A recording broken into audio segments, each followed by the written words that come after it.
Lord Krishna, அதாவது மகாபாரதத்தில் ஒரு கிருஷ்ணர் வருவார்ல, அவரோட ஹார்ட் வந்து ஆயிரக்கணக்கான வருஷம் கழிச்சு இன்னமும் 2024 இந்தியாவில் இருக்கக்கூடிய ஒரு கோவில்ல ரொம்ப சீக்கிரட்டா கண்ணை கட்டிட்டு தான் வந்து இதை தொடக்கூட செய்வாங்க. அந்த மாதிரி ரொம்ப சீக்கிரட்டா இன்னமும் பத்திரமா வைக்கப்பட்டு இருக்குன்னு சொன்னா நீங்க நம்புவீங்களா? அந்த கோவிலுக்கு நீங்களே போய் அந்த கிருஷ்ணர் ஹார்ட் இருக்கக்கூடிய இடத்த பார்க்க முடியும்னு சொன்னா நீங்க நம்புவீங்களா? இது ஒடிஷால இருக்கக்கூடிய ஒரு மிகப்பெரிய நம்பிக்கை. கொஞ்ச நாளுக்கு முன்னாடி பூரி ஜெகநாதர் கோவில்ல இருக்கக்கூடிய சீக்ரெட் சேம்பர்ஸ் பத்தி, அதுக்கு கீழே வந்து ரொம்ப சீக்ரெட்டா சில அறைகள் இருக்குது, அதை வந்து பல வருஷம் கழிச்சு இப்போ ரீசெண்டா திறந்தாங்க. அதை பத்தி நான் ஒரு வீடியோ மேக் பண்ணியிருந்தேன். அந்த வீடியோக்கு கீழே நிறைய பேர் இருந்துகிட்டு, மதன் இந்த கோவில்ல இருக்கக்கூடிய கிருஷ்ணரோட ஹார்ட்டை பத்தி நீ வீடியோ தனியா மேக் பண்ணு, அதுவே ஒரு பெரிய கதை அப்படின்னு சொல்லி கேட்டிருந்தீங்க. பல 1000 வருஷத்துக்கு முன்னாடி மகாபாரத போர் நடந்து முடிஞ்சதுக்கு அப்புறம் பாண்டவர்கள் வந்து கிருஷ்ணர் இறந்ததுக்கு அப்புறம் அவருக்கு வந்து கடைசி ஈமை சடங்குகள்லாம் பண்ணி முடிக்கிறாங்கிறது தான் நம்பிக்கை. கிருஷ்ணர் இறந்து போறாரு. நிறைய பேருக்கு இது தெரியாது. கிருஷ்ணர் வந்து பிறந்தாரு, இறந்தார், உலகத்தில் ரெண்டுமே அவருக்கு நடந்துச்சு. அவர் இறந்ததுக்கு அப்புறம் அவரோட ஹார்ட்டை வந்து ஆனால் எரிக்க முடியலையா. ஸோ அவர் உடல் ஃபுல்லாக எரிஞ்சிருச்சு, அவர் ஹார்ட் மட்டும் இன்னும் துடிச்சிட்டு இருந்துச்சான். ஸோ அதை தாண்டி போன ஒரு பர்டிகுலர் பர்சன் என்ன பண்ணுறாங்கன்னு பார்த்தீங்கன்னா, அந்த ஹார்ட்டை எடுத்து இந்த அஸ்தியை கலைக்கிறப்போ கிட்ட இருக்கிற ஒரு நதியில் கரைக்கிறாங்க. அப்போ அந்த ஹார்ட் மட்டும் வந்து ஒரு உட்டு மேலே வைக்கப்பட்டு அனுப்பப்படுது. இந்த ஹார்ட் வந்து பல இடங்களுக்கு டிராவல் பண்ணி எங்கெல்லாமோ கை மாறி கடைசியில் ஒரு பாண்டிய மன்னனோட கைக்கு கிடைக்குது. அங்கே வந்து ஒரு தமிழாளோட கதை இருக்குது. ஸோ இந்த பாண்டிய மன்னன் வந்து ஒரு மிகப்பெரிய கோவிலை வந்து எழுப்புறாங்க. இது எழுப்பின ஊர் தான் பூரி ஜெகநாதர் கோவில். அண்ட் இந்த பூரி ஜெகநாதர் கோவிலில் வந்து இங்கே ஆல்ரெடி இன்னொரு பழக்கம் வேற இருக்குது. இங்கே இருக்கக்கூடிய மக்கள் இருக்காங்கல்ல, பல வருஷமாக வாழ்ந்துட்டு இருந்த பூரியில் இருக்கக்கூடிய ஒடியா மக்கள், அவங்க வந்து ஒடியா மக்களாக மாறுறதுக்கு முன்னாடி காட்டுக்குள்ளே இருந்த ட்ரைபல் பீப்புளாக இருந்தப்போ அவங்க வந்து ஜென்ரலாகவே இந்த உட்டை வச்சு கும்பிடக்கூடிய ஒரு கலாச்சாரம் அவங்களுக்கு இருக்குது. மர கடவுள்களை தான் அவங்க கும்பிட்டுட்டு இருந்தாங்க. லேட்டராக இந்த ஒரு கான்செப்ட் வந்ததுக்கப்புறம் பூரி ஜெகநாதர் ஒவ்வொரு பீரியட் ஆஃப் டைம் இவால்வ் ஆன கதை என்னன்னு பார்த்தீங்கன்னா, மர சிலைக்கு உள்ள இந்த ஒரு கிருஷ்ணரோட இருதயம் வந்து இருக்குது அப்படிங்கிறது தான்.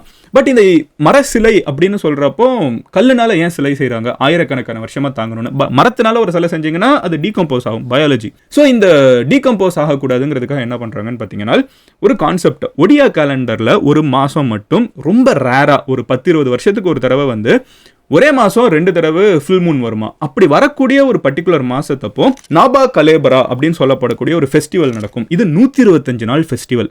இந்த நாபா கலேபரா ஃபெஸ்டிவலோட மெயின் கோல் என்னன்னு பார்த்தீங்கன்னா, கிருஷ்ணரோட இருதயத்தை கண்ணை மூடிடுவாங்களாம் மாற்றி வைக்கக்கூடியவங்க. ஸோ கண்ணை மூடிட்டு கையெல்லாத்தையுமே எண்ணெயை தேய்ச்சிக்கிட்டு அதுக்கு மேலே துணியை வச்சுக்கிட்டு, ஏன்னா டைரெக்டாக தொடக்கூடாதான் ஹியூமன்ஸு. ஸோ இது எல்லாத்தையுமே வச்சுக்கிட்டு அவங்க வந்து கிருஷ்ணரோட இருதயத்தை ஒரு இருட்டான ரூமுக்குள்ளே யாருமே பார்க்க மாட்டாங்க, யாருமே பார்த்ததும் கிடையாது, இங்கே ஒரு சிலையிலேருந்து எடுத்து இன்னொரு சிலைக்குள்ளே வைப்பாங்க.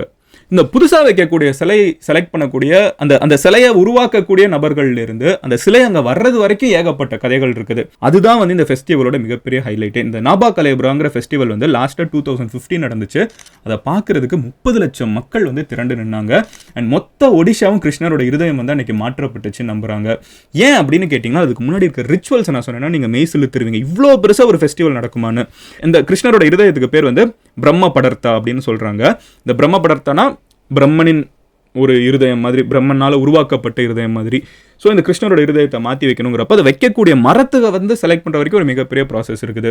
ஸோ இந்த கோவிலில் இருக்கக்கூடிய சில நபர்கள் வந்து இந்த சீசன் வர்றப்போ அவங்க வந்து ஒரு மிகப்பெரிய ஒரு ரிச்சுவலுக்குள்ளே என்டர் ஆகிடுவாங்க. பயங்கரமான விரதத்தில் இருப்பாங்களாம். அப்புறம் காலாலேயே நடந்து வந்து கிட்ட இருக்கிற காடுகளுக்குள்ளே போக ஆரம்பிச்சிடுவாங்களாம். கிட்டத்தட்ட 50-60 கிலோமீட்டர் கடந்து போயிட்டாங்கன்னா நடந்து தான் போகணும். 2024 வண்டிலாம் யூஸ் பண்ண மாட்டாங்க, நடந்து போவாங்களாம். நடந்து போனதுக்கப்புறம் பார்த்தீங்கன்னா அங்கே வந்து சில அடர்ந்த காடுகளுக்குள்ள சில காட்டு கடவுள்கள் இருக்காங்க. அதாவது இந்த காந்தாராலெல்லாம் காமிப்பாங்கல்ல, காட்டுக்குள்ளே இருக்கக்கூடிய மக்களோட கடவுள் இருப்பாங்கல்ல. ஸோ அந்த மாதிரி சில கடவுள்கள் இருக்காங்க. அவங்கள எல்லாத்தையுமே வந்து வேண்டிக்கிட்டு, இந்த இயற்கை தேவதைகள்லாம் சொல்லுவாங்க, அவங்களெல்லாம் வேண்டிக்கிட்டு இங்கே இருக்கக்கூடிய இந்த கோவிலில் இருக்கக்கூடிய சில பேர் வந்து தேடி போவாங்களாம். எங்களுக்கு வந்து 3 சிலை இப்போ தேவைப்படுது. ஏன்னா பூரி ஜெகநாதர் கோவிலில் மொத்தம் 3 சிலை இருக்குது. பலராமர், சுபத்ரை, கிருஷ்ணர். இதில் கிருஷ்ணரோட சிலைக்குள்ளே வந்து இருதயத்தை எடுத்து வைக்கணும். ஸோ ஒரு 10-15 வருஷம் ஆயிடுச்சு. அந்த மரம் வந்து இப்போ டீகம்போஸ் ஆக ஆரம்பிச்சிருச்சு. அடுத்த மரம் தேவைப்படுது. இதை வந்து லிட்டரலாக அவங்க மரமாக பார்க்காம கிருஷ்ணரோட உடலாகவே பார்க்குறாங்க, பலராமரோட உடலாக பார்க்குறாங்க, சுபத்ரையோட உடலாக பார்க்குறாங்க, அண்ணன் தங்கச்சி 3 பேரோட உடல்களாக பார்க்குறாங்க. ஸோ அதுக்கு நிறைய ரெஸ்பெக்ட். ஸோ அது எந்த மரத்தை அந்த உடலாக மாற்றணுங்கிறதுக்கு பயங்கர ப்ரேயர்ஸ் எல்லாம் வச்சு போகிறப்போ அதுக்குன்னு சில ரூல்ஸ் வந்து பல வருஷமாக ஃபாலோ பண்ணிட்டுருக்காங்க. The tree needs to have 7 branches and should look like a cobra.